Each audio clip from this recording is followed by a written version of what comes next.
Okay, hello and thank you for tuning into the presentation. My name is Chris Lord. I'm here with my colleague Jason Buchanan to discuss a topic which is constantly on the minds of business leaders throughout the world and very likely on the minds of your clients: productivity and how to improve it. More importantly, how you can help them improve it. Before I start, a bit of housekeeping. If you're listening to this live, remember to only listen through one channel. So if you're dialing in on the phone, just turn down the speakers on your computer. Otherwise, you'll be hearing an echo. I'm also going to keep everyone's microphone muted during this presentation. That your questions and comments are welcome. The best place to do that, there's a chat panel in the bottom left corner of your screen. Just put any questions or comments in there and we'll aim to answer those at the end.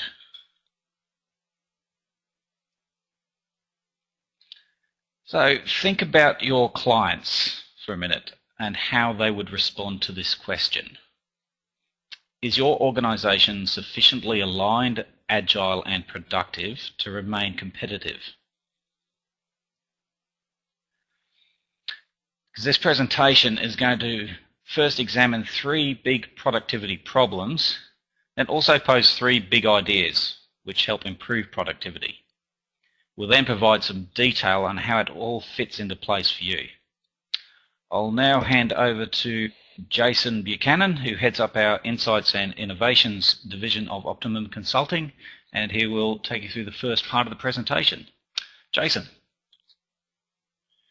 Yeah, thanks, Chris. I wanted to start by sharing some research that we've been doing over the last couple of years. We started looking into some of the hurdles organisations are facing with respect to productivity. And although there's quite a few challenges, the 3 that I'd like to focus on for this morning's presentation are, firstly, the competition for attention is constantly fierce. So how much time are employees spending on the things that really matter to the organisation? Secondly, the intimidating and relentless nature of both information and change and just how much of it there is. And thirdly, with the move towards leaner operating structures, everyone now needs to perform. So how does performance become a continuous part of the conversation? So starting off with attention, the competition for a person's attention is brutal. A recent Harvard study has revealed that we may be subjected to up to 11 million bits of information every single second, up from the 2 million once thought to be the case. Regardless of the exact number, it's certainly a lot, which is why this phrase is so pertinent to the productivity equation. Where attention goes, energy flows. Our human brains are wired to seek novelty from our external environment, which competes directly with our ability to maintain internal focus. The research has indicated that we're becoming a society of constant task switches, which means that even 5 minutes of dedicated focus for some people is quite difficult. A study by Rosen has found that social media is perhaps breeding a generation of people who are becoming even more easily distracted.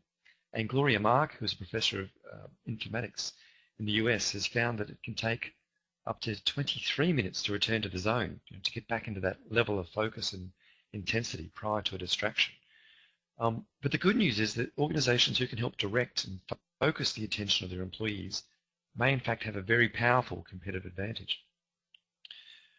The second thing I'd like to focus on is that with the information age probably starting in the 70s, with the advent of the personal computer, it really started gaining momentum in the mid-90s. On your screen you can see the IBM Simon, which came out in 1994, and although it only sold less than 1,000 units, I think, it now has the distinction of being retrospectively the first ever smartphone, due to the fact it could connect to email and connect to the internet. And so started this instant access to information age that we now have today. Of course, a decade later, the information age was propelled into a brand new stratosphere with the ability for everyone to connect anywhere, anytime, and so started the social media, social networking boom. And now, of course, 2 decades after the IBM Simon came out, we have an absolute tsunami of information coming away each and every minute of the day. And can you possibly imagine what that's going to be like in another decade from now? I mean, some would argue that we've already reached this information overload point. But according to IBM, the world's information is doubling right now every 12 months. And soon, get this, it's going to be doubling every 12 hours. That's right, every 12 hours, the world's knowledge and information will double. So that's a super tsunami of information which is on the horizon. And my question is, what impact is this going to have on productivity? And it's why many theorists are suggesting that we're entering a new age, given that the internet is now intrinsically woven into the fabric of our lives. Access to information and knowledge is largely ubiquitous. And so what happens when there's a level playing field with respect to information and knowledge? Well, it means that the ability to synthesize the available information and the ability to filter out the unnecessary information will possibly be the new source of power. And if I can quote Sylvia Damiano from Sydney, whilst there may be still times when information is power, in the instances that the playing field is even, ideas and insights will be key. And that's something that we agree with. The third of the 3 problems we identified at the beginning is to do with the continuous push towards leaner operating structures. And if you're a shareholder, lean can often mean much more profitable. But there must become a point in time when lean becomes too lean. More with less has side effects, mainly due to the perception of time. Time is a major consideration for many people right now. Digesting information takes time. And so how do employees filter out the information that is or isn't important? And how do they know? How do they decide? How should the organization track and measure performance, given that everyone in the organization is an important cog in the wheel? How can we increase efficiency when multiple responsibilities are being juggled, and remembering that task switching is incredibly taxing on the person's brain. Amongst all of the craziness, there is some good news, however, and some of the things that have been important in the past are still important today. Successful organizations will continue to be those who have a clear purpose and a clear mission, which is understood by every person in the organization, where there's clearly defined goals and objectives that are understood by every single person in the organization, are able to focus on the things that matter and that they can control, can access the right information at the right time, filter out the stuff that doesn't really matter, and set themselves up in a way which allows them to respond appropriately to conditions when required. I'd like to now switch gears and offer what I think are therefore 3 big ideas to help overcome these 3 problems and improve productivity. And these are big, or 3 big simple ideas. First is to create an aligned employee community where everyone can log, share and collaborate about the things that matter. 2, to maintain focus throughout the organization on those things that matter, particularly goals and outcomes, and not be distracted by things that don't matter. And thirdly, to continuously measure the things that matter by regularly consulting the organization's collective brain. I'd like to just spend a bit of time looking at each of these individually. In a world where people are working more from home or working with people that they aren't necessarily co-located with, how do you log, share and collaborate about the things that really do matter? Well, technology has an answer. The world understands social media and social networks. And what they do really well is to chronologically store the information that is relevant to me and for me to digest that information at a glance, on my own terms, at a time that suits me. Now, I should be clear, I am not talking about the type of social network that adds further distraction. I'm talking about the type that helps employees to log, share and collaborate about the things that also matter to the organization. So for example, on the screen, you can see an example of a private internal social network within an organization where it's possible to create team updates. It's possible to, I'm just going to turn on my pen here, team updates. It's possible to share information across the organization, capture ideas. So many ideas are lost within a business. So having a central point of or a way to be able to capture ideas, to be able to privately store information that's relevant to me or that I might be able to take to my performance review, and also to be constantly aware of my goals at any particular point in time. You could help your clients to constantly focus their employees on goals and outcomes, because these things would be constantly in their intention in an example like this. So the second big idea that we suggested was to continuously draw attention to the things that matter. So this big idea is just as simple. Continuously drawing attention to the things that matter to ensure the entire organisation is aware of the progress of individual and organisational outcomes. So if each person in a lean organisation is playing an integral role, each part of the system needs to know where everyone else is at. And there needs to be a level of accountability and visibility which enables this. So in this example you can see here, the high-level progress information within the organisation is available to me at any time. So this is the organisation sharing what it wants to with anyone in the organisation as part of the same social network, and the ability to be able to link what my objectives are at any particular point in time with the progress of the overall organisation. So the big idea involves keeping goals, objectives and outcomes at the centre of the conversation by constantly drawing awareness to these things, not once or twice a year, constantly. Big idea 3 is about continuously measuring the things that matter. So the employee collective brain is an extremely powerful resource. It knows everything that's happening. It can, in most cases, predict every problem that will eventuate. It can solve almost any problem that arises. The problem is, most organisations consult their collective brain using long and boring employee engagement surveys. And whilst engagement surveys may have been a great tool in the information age, they may be less so in this new age of ideas and insights, and where the requirement to be agile is more important than ever. So rather than asking people once a year between 50 and 150 questions what's happening, and organisations could contemplate asking less more often, filter out the non-essential information and ask what's only important.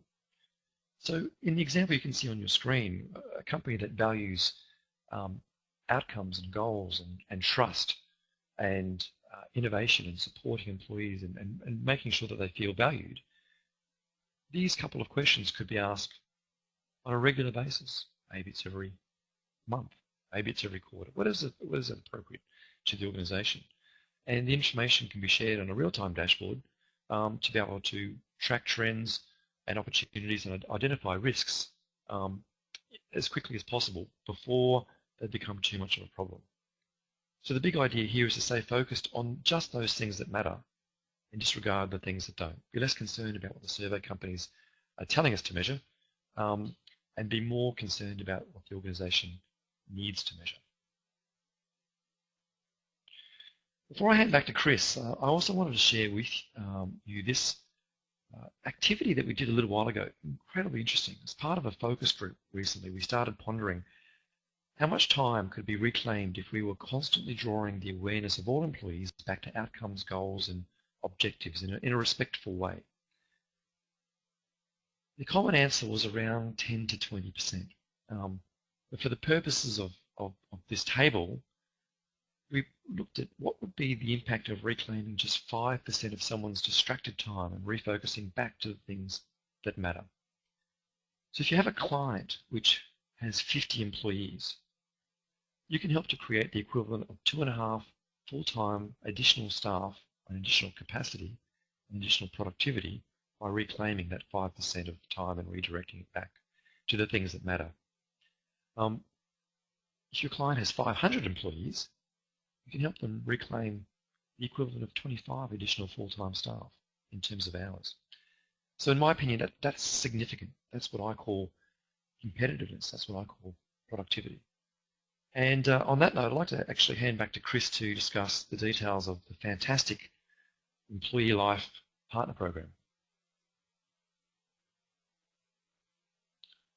Thanks, Jason. Appreciate that. That was more about what we're the solutions, that what it actually means for you. This is where we've set up a partner program for employee life. This is aimed at business consultancies, particularly those that deal with human resource management, organisational development, business improvement strategies, change management, those sort of areas. Partners implement employee life within their clients' operations. So you enable a system that they use. From here, it's able to, in many cases, expand your offering with additional services built around the solution. As mentioned by Jason, it's a very flexible solution. It lets you create your own content that can be incorporated as part of your own methodologies. Or as some have done, they use it to extend into some new areas of business. You can really get creative. Also, new opportunities can be revealed. The continuous feedback process often uncovers situations that nobody was previously aware of. Now, while this feedback lets you know the what, it requires a qualitative process to understand why. In many situations, this process best conducted by an independent third party, such as yourself. From there, strategies can be formulated to address the issues. And this is all part of the consultancy that works around the product. It also lets you get really sticky with your client. As they become more and more dependent on what employee life gives them, they will, in all likelihood, continue to engage your services to support. Also, whether there's an organisation that can be hard to penetrate with purely a service offering, they may be receptive to a more tangible product, something that gets your foot in the door, so to speak. And we've seen people often lead with the product, its features and benefits, and then gradually introduce their services around it. So, as a partner, what do you get? Firstly, you get your own management portal. This is what it looks like. Much like the standard employee life administrators portal, I'll just put my pointer on. You get this button here that says clients.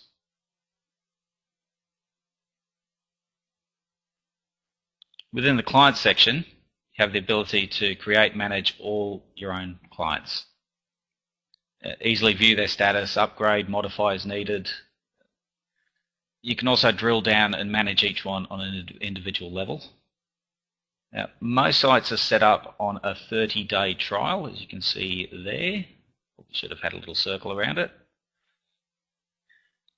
That allows you to go and set it up as a proof of concept or just a bit of a try before you buy for customers. And then at the end of that period, you're able to upgrade their account and put them on a plan, or be removed if needed. So it's a no-risk situation. If you upgrade them to the plan, what does that cost?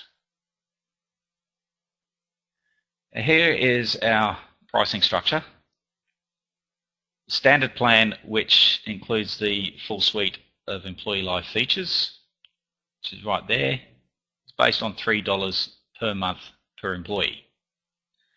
So an organisation with 200 employees, the system would therefore cost $600 per month. That's a very small amount, considering that we are helping align a workforce that has a payroll of well north of $1 million per month. Even more so when we're talking about that $800,000 productivity gain that showed in Jason's table earlier, just from that fairly conservative figure of reclaiming 5% productivity.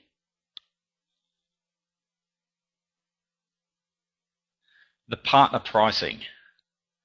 How does it work? Firstly, partners are entitled to a 25% margin. Of course, the main financial benefit comes as you build your services around the product itself. And this is where the best part is, that we don't actually place any restrictions on what you charge the end users for the product. Most partners are not typical resellers of products. They are consultancies and provide a service and advisory. So they tend to incorporate employee life into a comprehensive services bundle. Now, to accommodate this, we actually invoice the partner for 75% of the license value, which is that $3 a month, rather than the client paying a license fee to us and you receiving a commission. What that means is that the partner has full control of their own pricing structure. Doesn't matter what you charge for it, you're only going to be invoiced for 75% of that standard license fee. How it works, it's calculated monthly based on the active users in the system, which you control via the portal. This limits your risk as you are only invoiced for those who are paying you. So you're in control of how many users are on the system. So, in summary, we looked at 3 big problems that companies face. We then looked at the 3 big ideas, which, supported by employee life, overcomes the problems.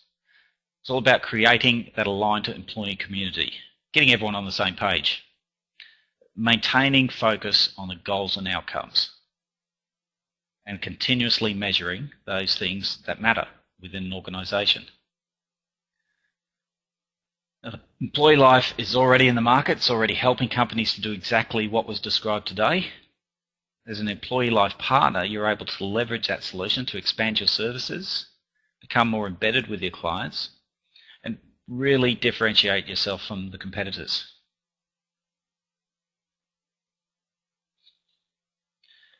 Now, I'll open up to questions, which JB, I believe you can see the questions. I can't from my screen. Have you got any through there? Yeah. Thanks, Chris. I've got control of all of these. We've had. Please feel free to ask any questions. The first one is from Mike. How much implementation is involved? I might let you handle that one, Chris. Thank you. It's a good question. There's probably two areas of implementation. One is setting up a partner, which is very quick, very easy. And that is a matter of setting up, just enabling your own account with that client portal. Look, it's a very quick process. We can usually turn them around within the same day. Learn to use the system. It is quite simple to use, and that's one of the keys around the system. It's simple to use and flexible. So we really just probably takes a couple of hours just to show you around the system, a bit of navigation, and then you can play around with it and understand how best to use it yourself. Implementing a client, again, that's how long is a piece of string, because once again, very quick. You can set up an account almost instantly and show them how to use it within a couple of hours. However, it's how you implement the system within the customers. That's where the real strength of the solution comes, and that's where your ability to provide those services. So I hope I've answered that fairly broad question. Wonderful. Any others? Yeah, we've got another question which I might be able to answer. It's about how does this sort of compare to Yammer. Just quickly, I've personally used Yammer a couple of times. It's a great product, an internal social network. Probably the biggest difference that this particular product is running towards is the ability to also keep performance at the center of the conversation. So rather than having a separate performance system, this has become a quasi sort of goals and objectives and sort of social collaboration around performance, which also is almost a quasi intranet to a certain extent. You can download files and those sort of things. So that's probably the biggest difference. That was a question from Andrew, in case I didn't cover that off. We've had a really good question from Chris. Do you have a white labeling option? From Chris or for Chris? Not me. Question from Chris. No. Question from Chris. Oh, I'll get you to answer that, Chris. What was the question again? Sorry. Do you have a white labeling option? Actually, I'll quickly cover this one off. Sure. The Employee Life platform has been developed as white labeled as possible already, Chris. So the the ability to be able to build a proposition on top of it is one of the reasons why it was developed in the first place. And so employee life has been developed as a fairly generically named tool, and there are already organisations who are building propositions and branding propositions on top of this. There's no references to Optimum or any other partners. Employee life is the only thing in the URL mainly that gets seen. And probably the last question that we've got, please send through any others that you might have, but we've got one here about how customizable is it, from Liz. So Chris, do you want to cover that one off? Yeah, customization is it's highly customizable.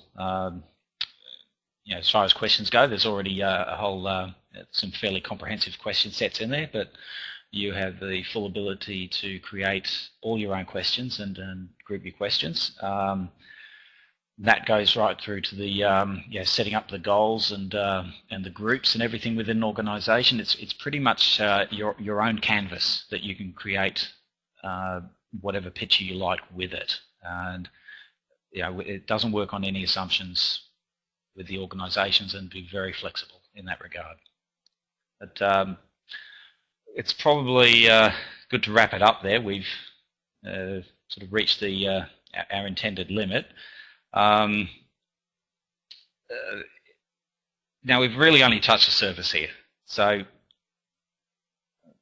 for those who are interested, I'd love to speak with you one-on-one, just get a little bit more of a feel for your organisation, how you see it being used, and what and with your customers.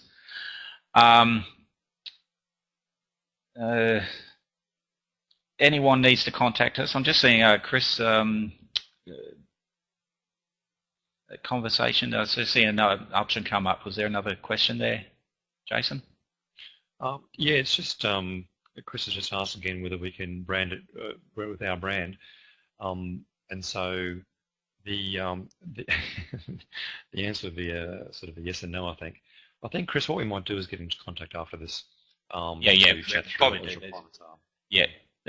My contact details are on the screen there. Please send me an email or call me on the mobile. We'll discuss any